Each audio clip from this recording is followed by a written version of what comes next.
Hello and good afternoon, everyone, and thank you for joining us for part 5 of Defending the Defense Industrial Base webinar series.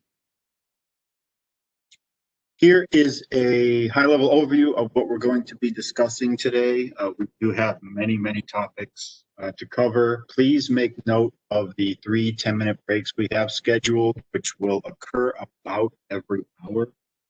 There is an open forum Q&A where you can ask as many questions as you want throughout the day.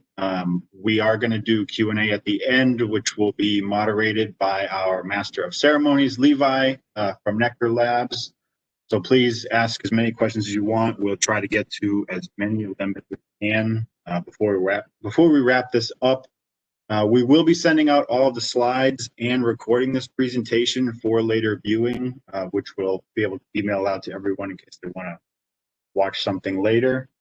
At this time, I'm going to turn things over to Andy from Sentinel Blue and get this thing going. All right, thank you, Tim, and thank you everybody for joining us today. A big shout out to BDO for putting this all together.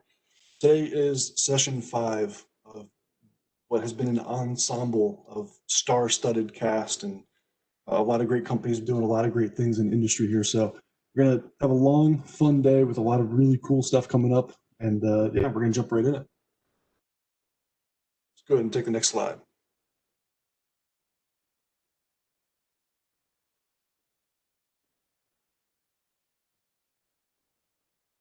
I think go back one slide. I think we moved too far ahead.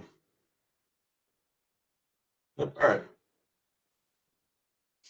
So just want to start off with a quick primer on who I am, what we're talking about today, and why we're talking about it.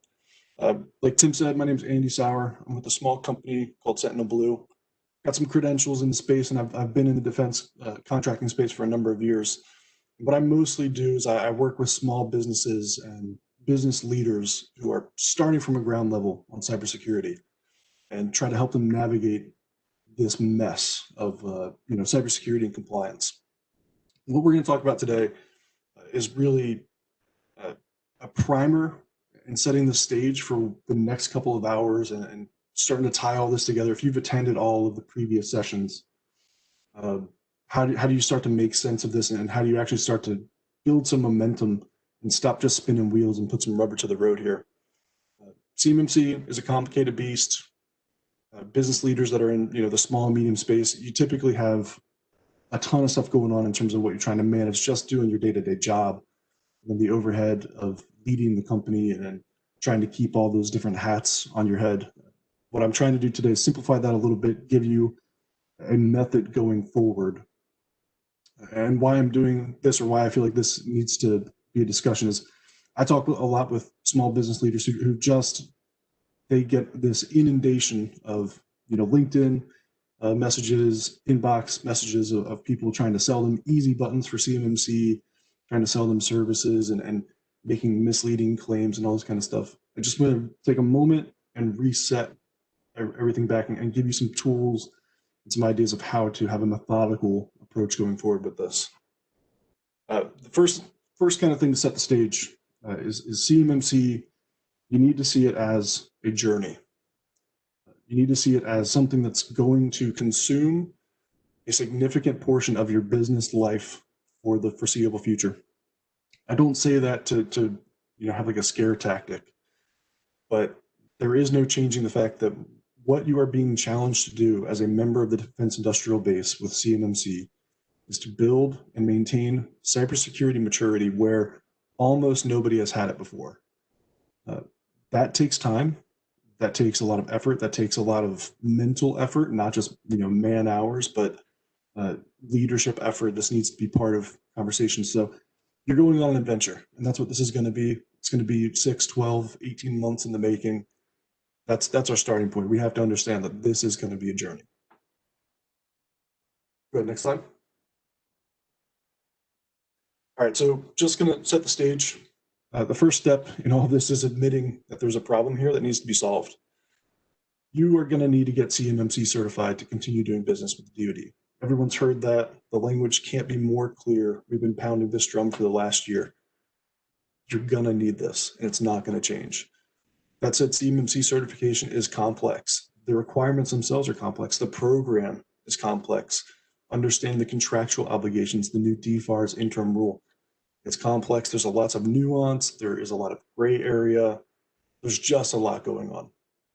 These requirements introduce new capabilities that your business may have never had before, has never heard of, both from developing policy and process that hasn't existed before, to actual new technical capabilities that you're going to have to provision and license and set up and maintain. And in bold, I'm putting increased spending, because absolutely, CMMC is going to require an increase in spending. The majority of defense companies, as I mentioned, have immature cybersecurity. This is especially true of the small and medium business space. We are notoriously bad in the small and medium business space in terms of protecting controlled information and really protecting our businesses, not just the CUI and the government data types, but even our own IP. We're just historically pretty bad here.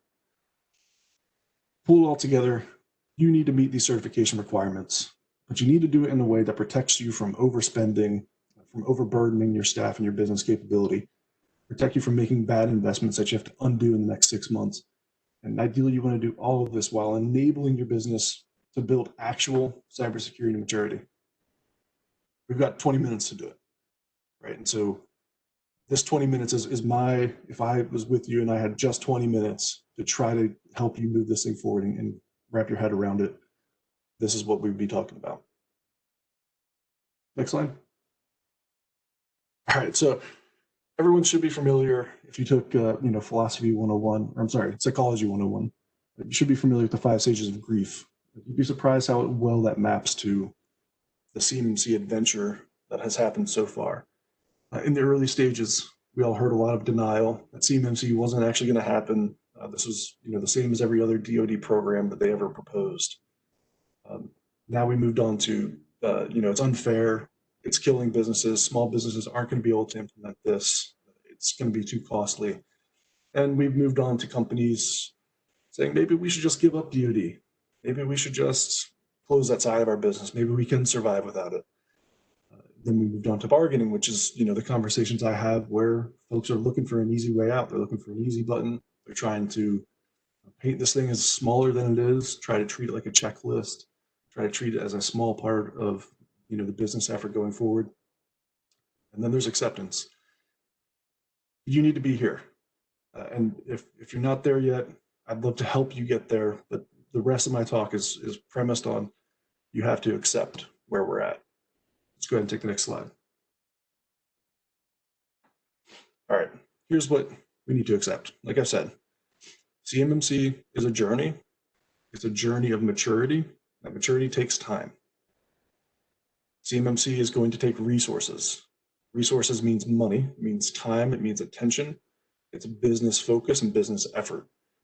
It's going to take a sustained, long-term and collaborative effort across your stakeholders.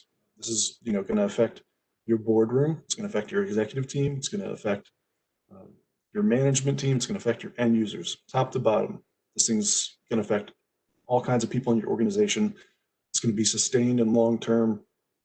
Even the most motivated companies can't get this done in 6 months.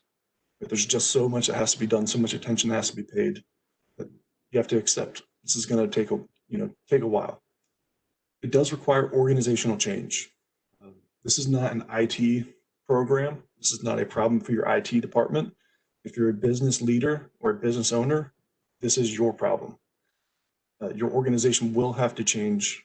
Essentially, you need to adopt cybersecurity as a business, almost like a business department. It's a business function, no different than human resources and finance and sales and your operations teams. You now have to treat cybersecurity the same way, and that's a shift for a lot of companies in the defense industrial base. You're used to just working with an IT provider or a small IT department, and they handle security.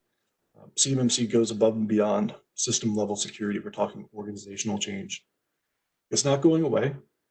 If you follow the LinkedIn drama and the ongoing saga of CMMC, it can seem like every other week there's something that's going to stall it. There's something that's going to prevent it from actually coming. It's going to change.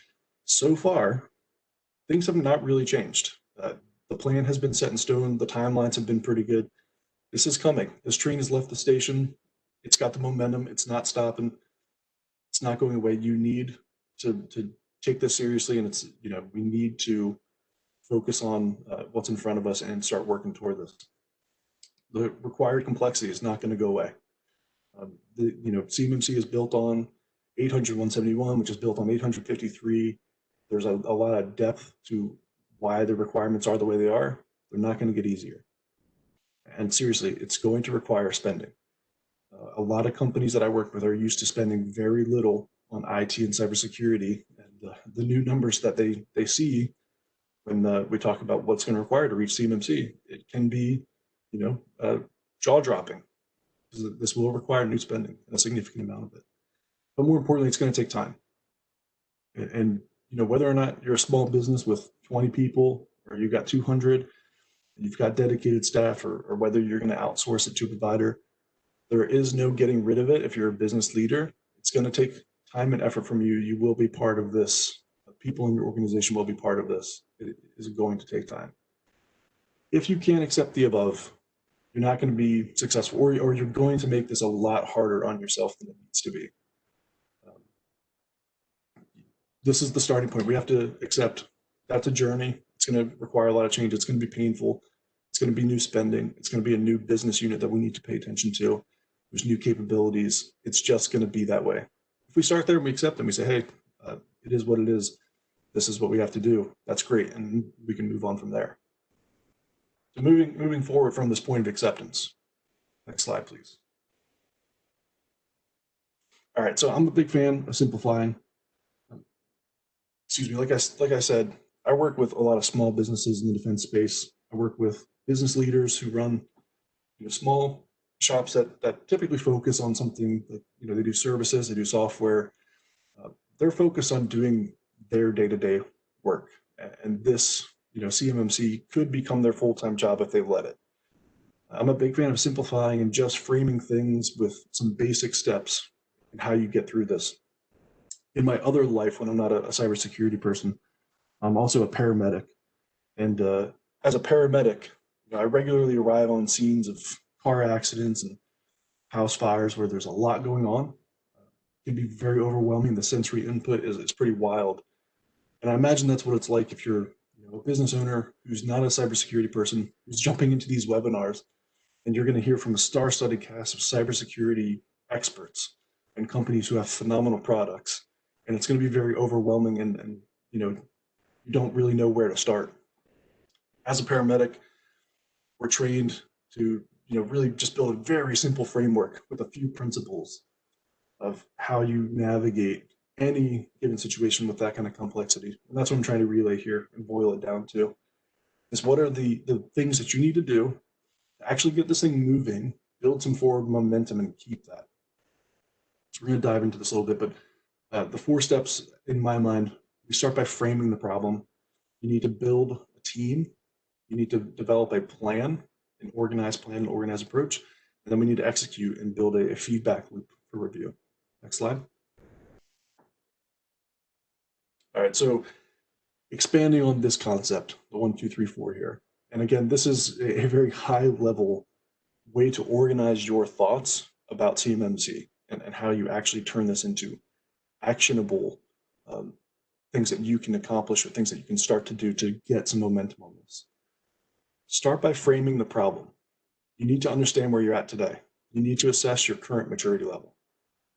This does not have to be an insanely in-depth thing, and for most companies, you probably already know where you're at, but you need to find your starting point and baseline, understand who you are. So, and this is, you know, 2 parts. One of this is at a technical level. You need to know what your capabilities are at a technical level. You need to know about your IT maturity. Are you guys doing the basics? Are you doing multi-factor authentication? Are you paying attention to this? But then there's also business maturity and scoping this and framing this. Is your business ready for this? Are you capable of doing this? Is your company and your business leadership willing to get to the same point that we just talked about at that acceptance level? Or do we still have work to do there? You need to set a target CMMC level. This one's very easy for most companies. You're probably CMMC level 3 if you're on this call. If you can, have controlled and classified information, you're at definitely CMMC level 3. And then even if you're not, a lot of companies that don't need to be CMMC level 3 today have decided they want to achieve CMMC level 3. And if you're going to be a higher level 4 or 5, start there as the target. Explore the likely impact on the business. So, like I've mentioned, and I'll keep kind of hitting these notes, this is organizational change that's going to happen. A lot of companies have no maturity in process. This is a foreign concept to write things out in documentation and build processes and procedures and follow them. CMMC is going to require that. And that's a big shift. That's a shift in how you do business. That's a shift for your IT department and how they provide support. That's a shift in your user base and how they request support and request changes to company systems. That's a big shift. And you need to explore the impact on your business of making these kinds of changes, both at a technical level and at a procedural and process level. Is your business going to be able to tolerate the pace at which you need to do this, or do we need to spread things out? Right? Is this something that you can knock out in 6 months with a lot of change because your user base is very tolerant of it? Or do we have to spread this out over the next 12 or 18 just to account for big projects that are going on, big campaigns that we're doing, lack of availability of staff, that kind of thing? So understand your business's tolerance for the change. That's framing the problem, build it out. Then we need to put together a team. And I put a note, just make sure at 2:45, my good friends over at Steel are giving a talk a little bit on partnership with outsourced providers for the small businesses who don't have an internal capability. They're going to give you a lot of great pointers on how to identify someone to bring in from the outside who can help you navigate all this. But build your team. That starts with being honest about capabilities of your personnel. I've seen a number of companies who try to leverage internal people, and there's no problem with that.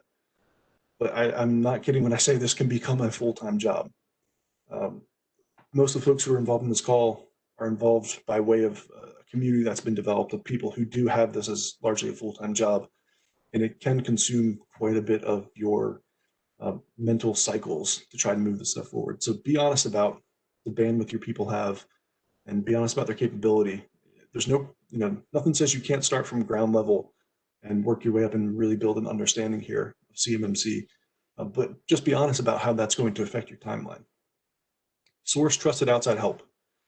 And again, attend that talk, but if you're a small business, you don't have internal capability here, it can make a ton of sense to source somebody from the outside who can come in and help you navigate this pretty treacherous water. You can develop in-house personnel, but for time's sake and for cost effectiveness, it may be worth your time to pull somebody else in from the outside. Access the community. You'll see throughout the day, there's going to be, during the break, some links to primarily a Reddit community and a Discord community associated with those. Tap into those. Tap into industry networks. Tap into ISACs, the ND ISAC. Join the Defense DIB Cybersecurity program, the free cybersecurity membership program offered through the DIBnet. Tap into that community, and you can start talking to other business leaders about how they're solving these problems, who they're working with, what vendors they're having success with. Folks who have gone through NIST 800-171 audits, and as time goes on, we'll start talking to people who have been through the certification cycles. You need to consider that part of your team, your greater network in your community. Designate responsibilities and designate those clearly. I see a lot of small companies where, again, they get no momentum, no rubber touches the road here, but we get 5 people on a conference call and we spin our wheels once a week. Or that's how they've been operating until we kind of come in and we say, okay, here's what people need to be responsible for. Here's the plan. Let's move it forward. So designate responsibilities clearly. Make sure everyone knows what their job on the team is, and then make sure everyone understands the mission. Make sure everyone understands the target, where we're trying to go, and be pointed on that. Make sure we know exactly where we're trying to get, whose responsibility is to accomplish what task on our way there. Develop your plan. Of these, this is probably the most important. You need to have an organized approach to this. You need to understand and prioritize your gaps. You need to research the solutions and start to build an understanding of how you're going to accomplish this. You need to establish money and time budgets. Obviously, nothing's going to happen if we can't secure the resources of people's time and of course of people's budgets. So the earlier the better in establishing how we're going to accomplish closing our gaps. Make your decisions early. That's not to say don't be flexible and don't be adaptable. Do your research, front load your effort here, make your decisions and put it to paper and say, from today, we have 12 months. At the end of 12 months, we expect to be certifiable. Here are all the gaps we need to close during that. Here's what that's going to cost. Here's what we're going to do to close those gaps. Make those decisions early. Get buy-in from your stakeholders, involve your stakeholders, and I mean your end users, your management, your leadership team, your board, if you have a board. Involve them where it makes sense. Get their buy-in in this because this is going to affect everybody, and nothing will sour people's opinion of changes you're making worse than if they weren't involved and didn't have some way to get some feedback put in. Then finally, and this is a very simplistic way to put this, execute your plan and review it. Designate oversight, separate it from execution if possible, right? So someone has to have their eyes on this, someone has to keep people accountable. Often if you blend those two, and this is true of management regardless, if you blend those two, often you'll find execution slows down because the oversight is such a task, right? So if you can establish some oversight of the execution that is not the same person. Constantly reassess what you're doing, constantly reassess where you're at. Part of building your network and accessing the community is vetting the way you're doing things and ensuring you're doing it the right way. Try not to fall into things like the sunk cost fallacy where because you made a decision 6 months ago about how you were going to do something or you were going to work with a certain vendor, don't be afraid to adjust. Don't be afraid to reassess things and start a different path. Just because we have a plan doesn't mean we can't deviate from that. Next slide. All right, and then just some kind of nuggets thought from me here on practical planning and execution. I know I simplified the last step there of execute and review. Execute and review is going to be the bulk of your effort here, but once you get through all the other steps, it should be fairly simple. But just a couple points to make here. Start with a current assessment of where you're at. Don't go too deep. Yeah, some people on this call or in the community might not like when I say this. Don't pay somebody $25,000 to do a current assessment of where you're at. You know how bad it is already. And if you don't know, it's worse than you think, right? If you are a mature organization, you're mature and you've made a proactive effort before CMMC to build cybersecurity maturity, then it would make sense to engage someone for $25,000 to really turn over every stone in your organization. But you don't need that to start. If you know you're starting from the ground, you know you're going to have major gaps. So don't go too deep. Get a high-level assessment of where you're at. Understand your gaps. Prioritize remediation. Basically what you want to do is you want to identify all the gaps in a master sheet, master list of some kind. Identify what represent the immediate threats. If you're not using multi-factor authentication, that's an immediate threat. Address that. If you are backing up CUI to an offsite server in Russia, that's an immediate threat. Remediate that. So prioritize them. There's two kind of approaches here. If anyone's involved in personal finance, you've heard the snowball versus avalanche method. It has some merit here as a way to think about things, but basically the snowball is you start by rolling a small snowball down the hill. You grab the little easy things, and over time you're building up a much larger thing. So your larger projects, your larger efforts take a back seat. And you knock out all this, the low-hanging fruit early on, so you demonstrate immediate progress in terms of percentage, where you're rapidly closing 20, 30 controls of the 130 you have. Then there's the avalanche method of more tackling the big stuff up front, the architectural changes, taking those up front. A lot of things that you do might have to be changed in terms of least privilege necessary as an architectural decision. That can change a lot depending on the size of your organization. So you may want to eat that front. These are situational. You're gonna have to talk them through with your team, and that's part of building that team, is talking through the merit of your way forward. But make a decision there and prioritize. Include your users in the decisions, like I said. Collaborate. This is an organizational thing. It is not an IT problem. It is enterprise-wide. Anyone who's going to be impacted, give them a chance to provide some feedback. Give them a chance to get some input. This is an opportunity not just to meet your certification requirement, but also build some, some trust in your user base. And you can even use this as a step-off point to improve things within your business. So use this time, collaborate, let people get their opinions put in, let it be a conversation. Don't govern this from on high. Don't dive too deep, let reason prevail. CMMC, like I said, it comes from 800-171, which comes from 853, which tangentially comes from FIPS, and it's related to ISO, and it's related to CIS. These are deep rabbit holes. These practices, these requirements in the sheet or in the documents are related to 12 other requirements that all go super deep. Don't dive in. Let reason prevail with this stuff. Again, common sense cybersecurity will go a long way here. It's very easy to make it your full-time job to explore and extrapolate every requirement. Don't do that. Pin the rows on somebody, establish ownership of the CMMC outcome. Someone has to be in charge of this thing. Someone has to know it is their responsibility to move this forward. This is less of a CMMC thing and maybe more of a management 101 kind of thing of, this is a sustained effort. It's slow moving. Momentum won't naturally carry it forward. Someone has to attend to it. So pin that on somebody, make somebody accountable, make somebody own this. And of course, take it in chunks. Once we're in the execution phase, remember, there's a technique of eating an elephant. It's one bite at a time.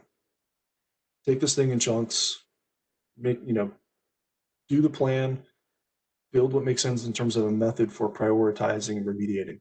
But just take it in chunks, do a few things at a time. Don't try to solve all 130 practice requirements tomorrow. Understand that you're not going to close these gaps in a short time frame, and accept that.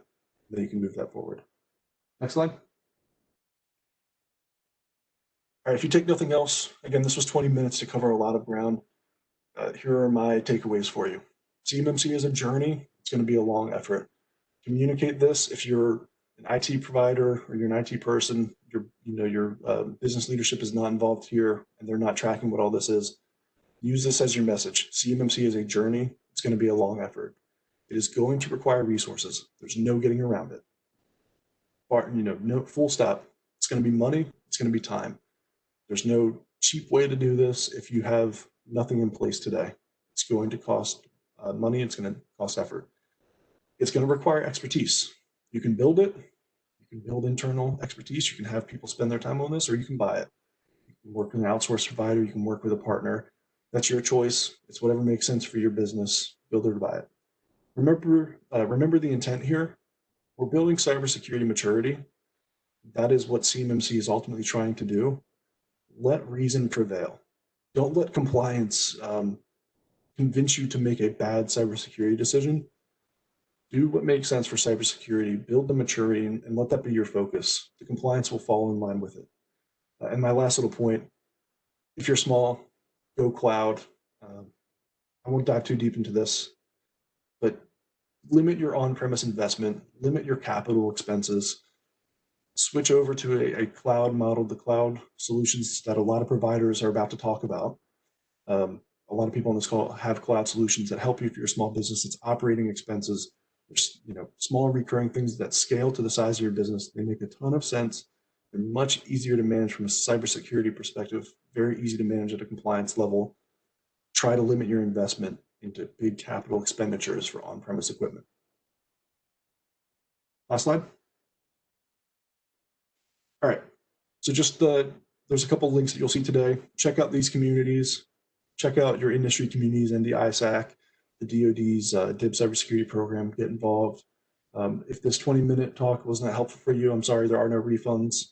And with that said, I'm going to throw it back over to Tim and Levi. And, enjoy the rest of your day, and I'll see you guys again at the end of the day for some final thoughts.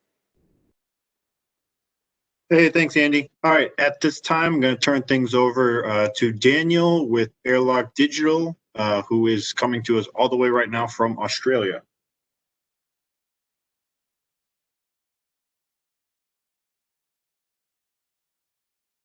Hello, everyone. Yes, I'm Daniel, founder and CTO from Airlock Digital, a company that specializes in Allowlisting solutions. And yeah, it's currently 3 a.m. in the morning, so bear with me if I have a few mental moments. But I'm here to talk about Allowlisting, which is also known as application control, or it's also being referred to as application whitelisting, which NIST still refer to it as. And I'm really going to talk about some of the lessons learned and best practices that we've established in the journey that we've been on for the last 10 years of doing, Allowlisting projects over, hundreds of deployments. So I'll get here up the next slide, thanks.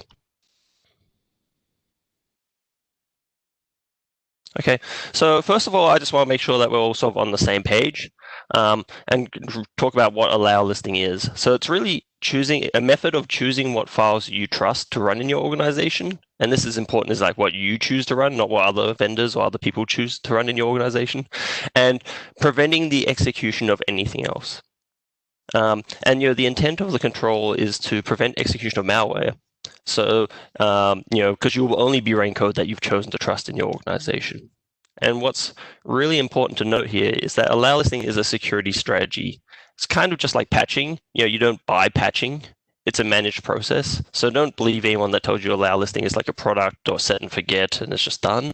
It requires, like most things in the CMMC, people, processes, and technology. And we have a quote here from the Department of Homeland Security, I think so about a year ago, where they're sort of saying like, hey, the community overall has really come to the conclusion that whitelisting is actually an important control. I'll hit up the next slide, thanks. So, why do we exist as a company, or why is this guy from Australia on this call? The reason is that in Australia, somehow, Allowlisting has been a pretty big deal for a long time. It's been mandatory in our defense supply chains for our sort of version of the CMMC, and also in government since 2013. And that was my background in federal government. And what was happening there is that we would also get publicly audited. So government departments would be audited for the maturity of their Allowlisting implementations, and then there would be public reports as well, because government can't find other government departments. So in Australia, we name and shame them instead, which has actually been very effective. But what we found was trying to deploy whitelisting deployments into into federal government departments is that we really couldn't meet the strict compliance requirements. And if we did meet those requirements, the department would stop functioning or the business would stop functioning, and they were able to do that. And that's probably a reputation that you might have heard from whitelisting in the past, or Allowlisting. Even me for 7 years, I'll still say the wrong word. But you'll find that if you've heard about Allowlisting projects and stuff, they've probably been horror stories. That's why we've really sort of eventually left our jobs and went into this business of trying to solve these problems. So I'll go to the next slide here. So the question was like, why do we exist a little bit here? And the reason that was so difficult really is that the existing market solutions in the market are really difficult to use. And I've got a picture here of like Hide the Pain Harold, if you're familiar with him. And his face really sums up our experience that we had in implementing whitelisting projects initially. Initially we tried the Microsoft capabilities such as AppLocker, and then worked through pretty much all of the commercial offerings. But there was either a huge overhead on management. Technically, the solutions could not meet our compliance requirements. And there were the real problems that we ran into there. And again, there was like an impact on the business in certain cases with our solutions where we couldn't handle exceptions or similar, which also caused problems. And eventually we got something to work, which was home rolled, where we used semantic endpoint protection plus Splunk plus 4,000 middleware scripts. And it worked as long as we kept a very close eye on it. But as soon as we stepped away from the project or started working on something else, like most of these custom internal projects, the projects fell apart. And the real lesson learned during that time is that if Allowlisting is a blocker for the business and people can't do their job, you'll get kicked out real quick. So at that point, we sort of really decided that we've discovered we'd had 5 years of experience trying to do this. And we eventually decided that it was easier to sort of quit our jobs and create a company with the lessons learned to solve these problems, rather than living that sort of Harold life. Next slide. So I'm talking about Australian stuff, but how does this apply to you? Is sort of the next question, right? So in the CMMC, Allowlisting comes into play under configuration management. And it really appears at level 3 and level 4 maturity models. At level 3, there's some interesting management there, language there, because it says you can choose to either use block unauthorized software, or you can just do allow listing. And regarding the block listing, the way that I sort of interpret that guidance, it suggests really that you're blocking executions from certain paths, such as user writable folders, or blocking maybe executions from removable USB devices and stuff like that. I would really interpret it as having you need to have the ability to have visibility of files executing your environment and having the capability of being able to prevent the execution of unwanted applications. So it's a little bit of a reactive approach. It's close to allow listing, but isn't really. But at that level, you also have the option just to do allow listing. And then, if you're reaching if you're shooting for level 4 maturity on the CMMC model, you just straight up need to do allow listing, right? We're in an enforcement mode, and that's that's sort of that higher level of maturity. But that being said as well, there's also some controls at level 2 and level 3 where a whitelisting solution will probably help you meet those requirements as well. So it's really important at the start of sort of a whitelisting project or implementation to really work out what maturity you're aiming for, and then go from there. Next slide. Cool. So I've got here what's the intent of allow listing. So, this is something that's really different in different regions as such. Even the definition of allow listing can be very different. Now, for the US market, you've got NISP SP 800-167, which is a document which is sort of the guide for application whitelisting. And that publication by itself, has quite a lot of detail. And I would say, having sort of read that many times in the last few years, that the NIST definitions really do align with the definitions that I'm familiar with, where it's really at the end of the day there's some extractions there where it's hey, application whitelisting technology are to stop malware and unauthorized software. And most of the real allow listing type solutions, they use a combination of hashes, path, and publisher rules to make decisions on if applications can be trusted in your environment. Something that's sort of interesting, or something that I really haven't found much guidance on within the US frameworks, is sort of a maturity model within allow listing or application whitelisting itself as a capability. So if you're really sort of trying to work out, hey, how you can really sort of do different levels where you might be hey, we're just going to block executables, maybe we'll block scripts, and then if you're going to block scripts, what type of scripts are you going to have? You can really go down some rabbit holes there. So I would say that if you're sort of considering a project around allow listing, that you look into maybe searching for the Australian Signals Directorate, which is kind of like the NSA in the US. They have a publicly available maturity model around application whitelisting or application control, where that breaks it down and just gives you a bit of an example of what's going on there if you need some help on how far do we need to go down that maturity model, because it's not that well defined yet in the US frameworks. Next slide.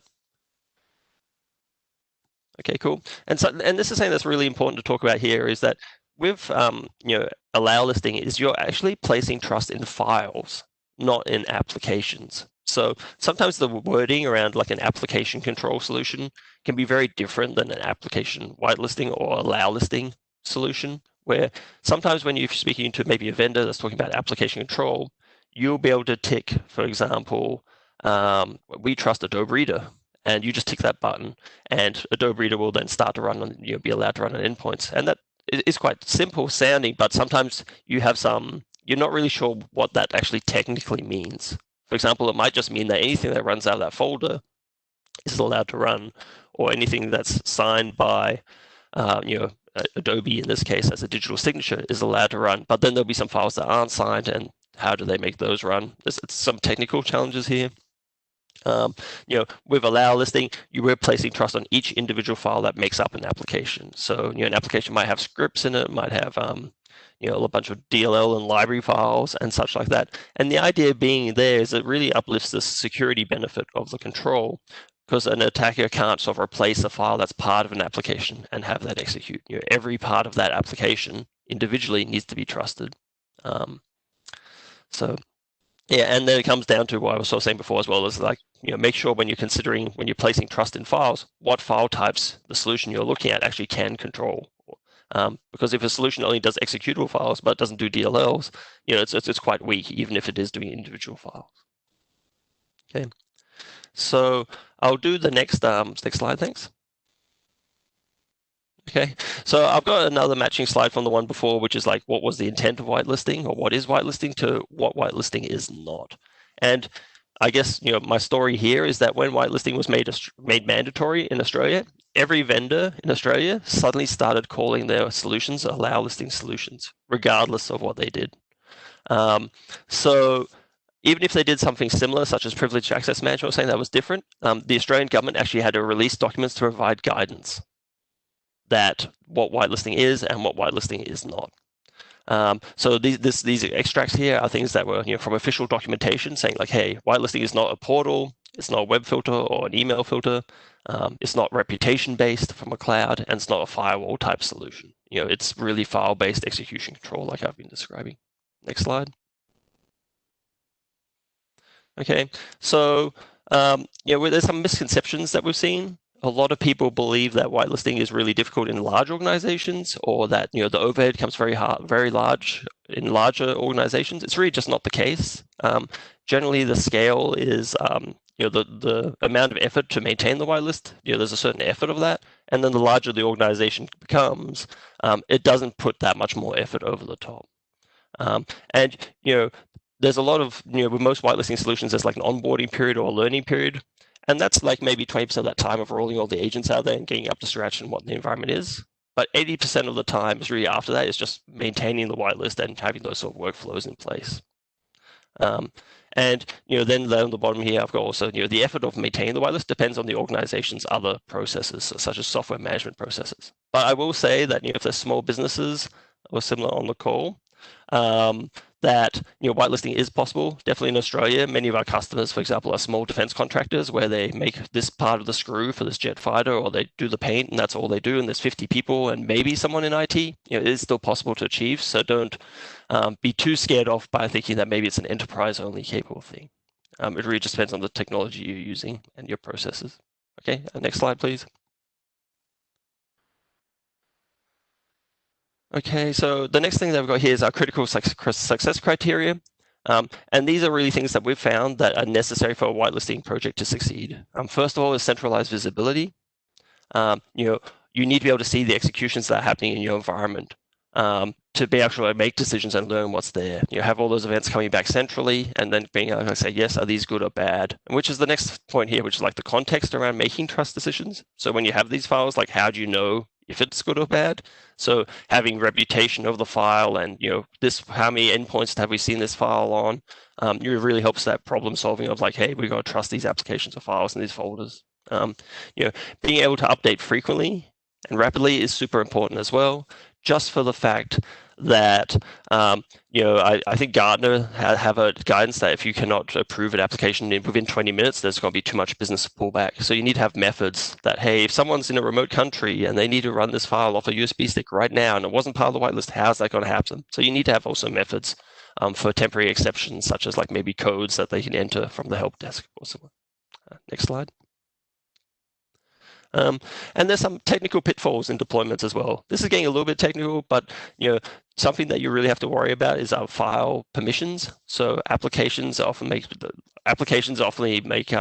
folders writable by anyone, which allows people to drop files and execute them. So file permissions is like a mitigating strategy on top of application control, just making sure that in all situations that you want to control execution from all places correctly.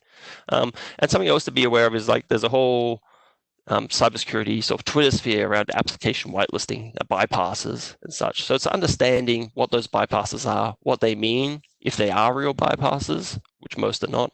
So knowing sort of like, that maturity you're trying to reach. Okay, next slide. Okay, so, and then there's the business activities part as well, right? So, you really, again, at the start, it's people, processes and such. So that's this part. You really need to work out the roles and responsibilities. So like, who's going to do what, who's going to be in charge of what sections. Whitelisting is a strategy that goes across the business. It's not just something just for a security team or something. It involves the operations teams, patching, the help desk for handing out exceptions, The guys that make the operating system images or SOEs in those sort of environments, they all need to be involved. And obviously the users themselves need to know, like, hey, like, what does this mean? Maybe if something's blocked, and how do I get around it? So, a lot of people are involved in a solution. And the workflows and processes really need to align with how the business operates to be successful. The next thing is, again, having policies around exceptions and circumstances that people can run files. So if you do have someone that needs to run some code from a USB key, but they are in China, maybe you'd ask a lot of questions before you gave them that code, right? As far as like, where did you get this USB key from? What's the software on there? Has it been in your possession the whole time? You have to really make a rule book that the help desk knows when exceptions are granted and when they're not. And then the software deployment methodologies that you use need to be fully understood for the project. So if you deploy patches using SCCM or BigFix, or you build VDI images in your environment, or you have, what operating systems you have, these are all important things in a project. And all this stuff really comes together, needs to be documented in something like we call Allowlisting process document, which is really, this is all defined in. So when there's any questions about the project or where the project's at, you can always have this sort of master document about, so these are these people's responsibilities, these are the playbooks and rule books that we handle when managing the solution. Next slide. So this is really, and this is the last slide here, it's really sort of showing like, how does it all come together?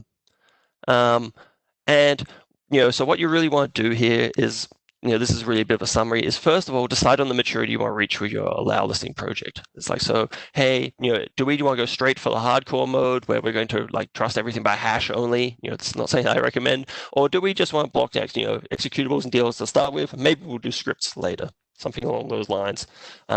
And understanding, because making that decision or deciding where you want to be, or at least where you want to end up, allows you to then evaluate the technology, right? So what solutions are on the market?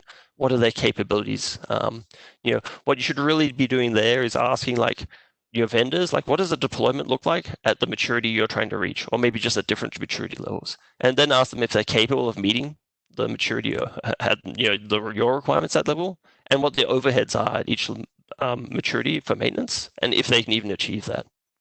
And once you've got that worked out, you can start developing the business processes internally as well, and then you deploy the solution. So that's really sort of like the workflow. Like, we've really found from, again, hundreds of deployments where it's like, if we follow this process, we're going to have a successful outcome. All right. And that's it for me. So thank you very much for your attention. Hey, thank you, Daniel. Thanks for staying up late and joining us today. At this time, I'm going to turn things over to Joe with Virtru. Yep, thanks, Tim. And I really appreciate, first of all, I wish I had the excuse that it was 3 a.m. Any mistakes or anything like that I make are just natural. I am here inside the Beltway, in the swamp, so I have no excuses there. First of all, with Virtru, so you may not have heard of us before, but that's just fine. We were founded in 2012 by practitioners, so I was happy to hear Daniel's backstory, and I'm happy to contribute our own. Our co-founder came out of the intelligence community and came out of DoD as well, with sort of a set of problems that he faced that he did not find a good solution to. So again, similar to Daniel's backstory, basically it was not about how do you protect what today we would call CUI, but then it was all sorts of different information types at different sensitivity levels. How do you do that between organizations, right? So at the time, the marketing term zero trust hadn't been developed, but everyone sort of had their moats and walls, and really, you knew who to trust internally. At best, you definitely didn't know what happened with your information when it was shared. You had no good way to understand what people were doing with your data. And in certain environments and in certain mission workflows, this is not acceptable from a mission perspective. So our co-founder and CTO developed a standard, which I'll go into a little bit, called the Trusted Data Format, which is an ODNI approved standard, still used in the intelligence community today. And Virtru was founded to make that easy to use and add really additional functionality, but really around ease of use, right? We are an encryption company by sort of at our heart, and encryption is not new. But encryption, making encryption easy to use, that is where I think there's been a lot of room for improvement. And where we focus. And so for me personally, my background is entirely in federal government, both as a contractor, but also at the White House Office of the Federal CIO and Office of the Federal CISO, where I ran into federal agencies that were having challenges with similar workflows, either sort of agency to partner, agency to vendor, agency to citizen or stakeholder. And I was really inspired to find a solution that I thought solved the problem. And so I'm excited to walk through our solution today and why we think we can help you all prepare for CMMC and especially wherever your data goes, not just either at rest or in transit. So next slide, please. So as a person who worked in government as a consultant previously before that, these issues have been around for a very long time. While we may call them something different, and also happy Halloween, but while we may call them something different now, CUI, and that's at best if things are getting labeled and categorized appropriately, that's a totally different problem. And in 20 minutes, there's no way I'm going to tackle that. But at the end of the day, I mean this actually is a positive, right? So you may, and I think Andy in the first presentation and others will touch on this, it is highly unlikely you're starting from scratch. Right, you have already made investments, you have already improved business processes, even if just a little bit. So there is no reason to panic, unlike my friend in the screen there, just because CUI is now involved and CMMC is now a thing. There are certainly room to improve at every organization. All the organizations I've ever worked in had areas to improve. I'm sure all of you do as well. But I hope that if anything, if you remember anything from my discussion, it's not that the world is not ending. It's not time to panic. It is time to be smart and follow a lot of the guidance that folks either before me or after me are going to provide today. But it's not just because and where I come from, this is protecting data has always been important, not just for the sake of protecting data, but because you have to accomplish your mission, right? If you are building if you are painting the jet, or all the examples that Daniel gave. You have a job to do, and that job is not being an expert in DoD compliance. It is not being an expert in SaaS software like we build. It is getting your job done, getting your mission done. And if you're in the Department of Defense, obviously you are trying to accomplish the mission. So this is where you're not just protecting data, creating silos, making it not usable. You need to protect data, but also get value out of it. And so that's where I approach this, or how I approach this, is really how can you look at data protection and all the requirements in CMMC, which I will walk through briefly, because you all probably know them just as well, if not better than I do at this point. But how can you take those requirements and still not just enable your mission, but really improve it, if at all possible, add efficiency to it? Next slide, please.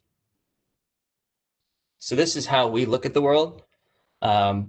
I say this is the ideal because this is not the current state in almost any organization, but there are, like I said, people have bits and pieces to this today, and I think it's important to know that there are solutions, whether it's ours or some or other folks, either today or elsewhere in the world, that can help you do this. For us, it is about protecting data at the data level. So networks have been in a critical part of cybersecurity and will continue to be. But for us, there are, through cloud services, through partnerships and integrations and things like that, every organization has to consider protecting the data at the data itself. This is not insulting network providers, again, critical defense in depth piece. And so whether it's inside or outside your network, I would have called this zero trust maybe a year ago, and now I think zero trust has gotten a little confusing, so I like my graphic instead. But nonetheless, whether it's inside or outside your network, you should know where your data is going, and you should know who's trying to and accessing it. So whether that is from on-premise or cloud, whether that is for different organizations, different business units, what's really critical is understanding who's having access, who has access to that data, who has accessed it, and should they, right? So this involves some policy, this involves some business processes, as others have touched on. And then where I think we as Virtru really focus is what happens when it goes outside your network, right? So this could be as simple as an email, which is Virtru has over 6,500 customers today. 6,400 and some are probably for our email and file sharing solution. I'll touch on the solutions a little bit, but really I want to make sure that we get the concepts through. All those folks on the screen, and depending on your business or mission, you may have a number of other folks outside your organization who need to see sensitive data. And to do this in a way that also protects it is really where we think the world needs to get to. And we are we have a solution to help people get there, and we think that this is the ideal today. This is sort of where we will all be, hopefully, in the future. So next slide, please. So you all are here to talk about CMMC, and we really look at it from a level 3 perspective. You've seen all the CUI references. If you are interested, level 1 and level 2, we have worked with organizations on getting ready for those, and in terms of what the data protection strategy is and the technology around it. But where we think we add a lot of value, again, as a former government person myself and as a former consultant, I didn't like it when vendors claimed to solve all the things when they were talking to me, so I try and remember that. We do not solve all the things. We think we have real value, especially at level 3. Again, there's a level 2 one in there as well. I just want to make sure that we are hitting specifics. We do not solve all the things, although I think we are particularly good at what we focus on. I'm not going to go through each practice, but really talking about encryption is a sort of a how. But it's really about protecting the data. You see, controlling the flow of data, protecting the audit logs. We do that for a number of organizations in the supply chain today, understanding how to do some of this. And we'll keep going. Next slide, please. And then sort of more obvious ones, implement cryptographic mechanisms, protect system media. Again, you all probably know as much of these as I do at this point, but even though I was a guest researcher at NIST, still been out of the game long enough.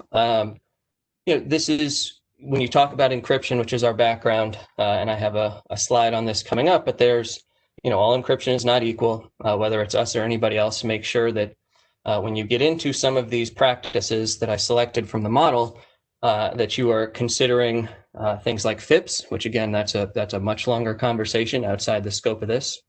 And as Andy mentioned, you don't have to be an expert in all these things. Just know to ask the question.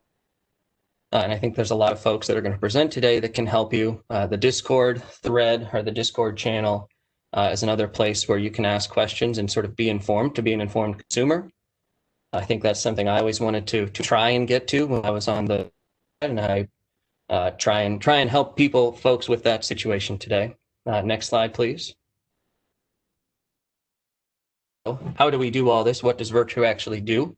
We build SDKs, we build infrastructure, and then we build applications. But at the core of all this, and I'll talk about it in the next slide, is that trusted data format, the ODNI approved open standard.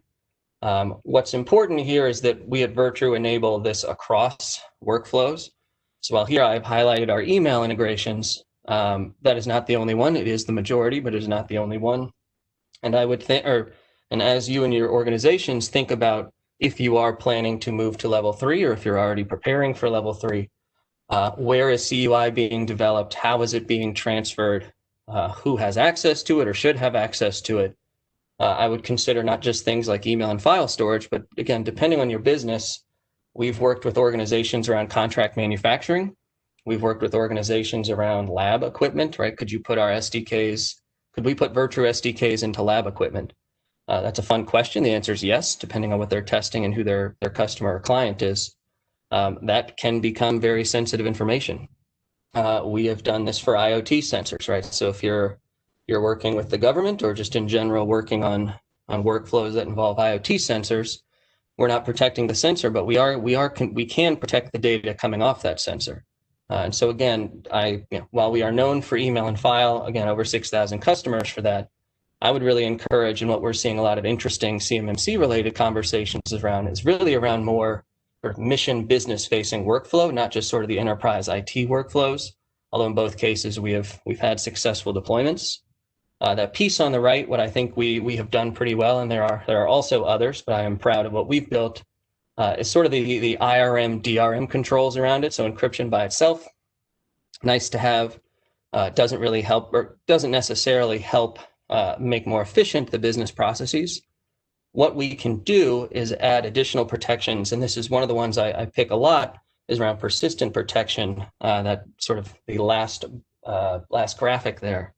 And what that is you can say in an email context, if you add persistent protection to an attachment, that organization or that recipient, can only download that attachment in its protected form. So if you're emailing someone's CUI and an attachment and you want to make sure that they always have to come back to you for access, you can do that. So this gets to interesting compliance discussions around encrypted storage versus sort of encrypting the data itself. That's a long discussion, preferably in a happy hour type environment, and happy to have that. I have personal opinions as a data person. I assume that compliance, my old friends at NIST, would talk about encrypted storage. We can tackle that elsewhere. But really, look for ways where the data itself can be protected and is useful in your in your workflows, and how you can protect that while enabling those workflows. So next slide, please. All right, something we are also very proud of, and something that we update and contribute back to the open source community, the trusted data format. And so this is where we spend a fair amount of our time because we think it is important. We think that, again, as former government folks ourselves, we did not like being locked into proprietary solutions, especially when you're talking about encryption. Do you have to pay to decrypt the data? Didn't think that was really a good business practice or the right way to do things. So, as a business practice, we do not make people pay to decrypt their data, but even more so, we want it to be built on an open standard.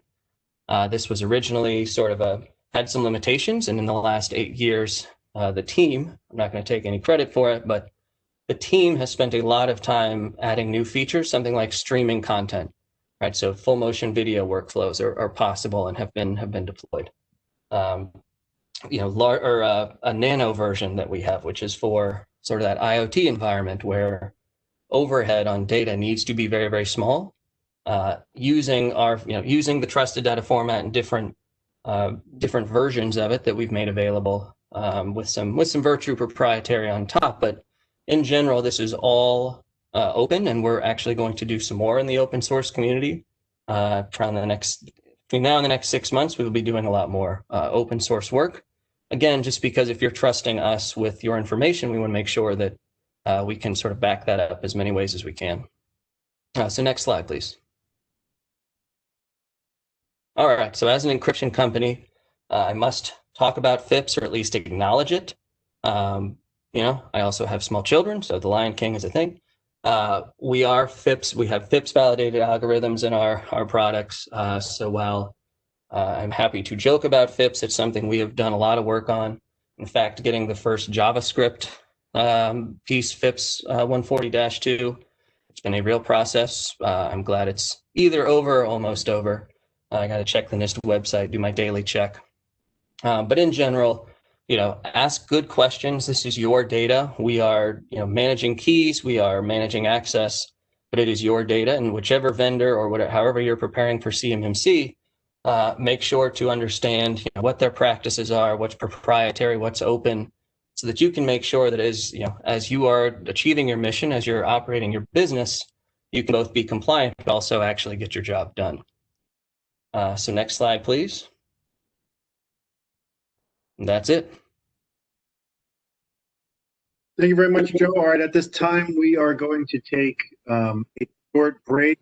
It is, I've got 1:03 right about, so we'll come back in 10 minutes at 1:13 and start things back up again. Up next, we have presentations from Microsoft, DevCert, and NeQter Labs.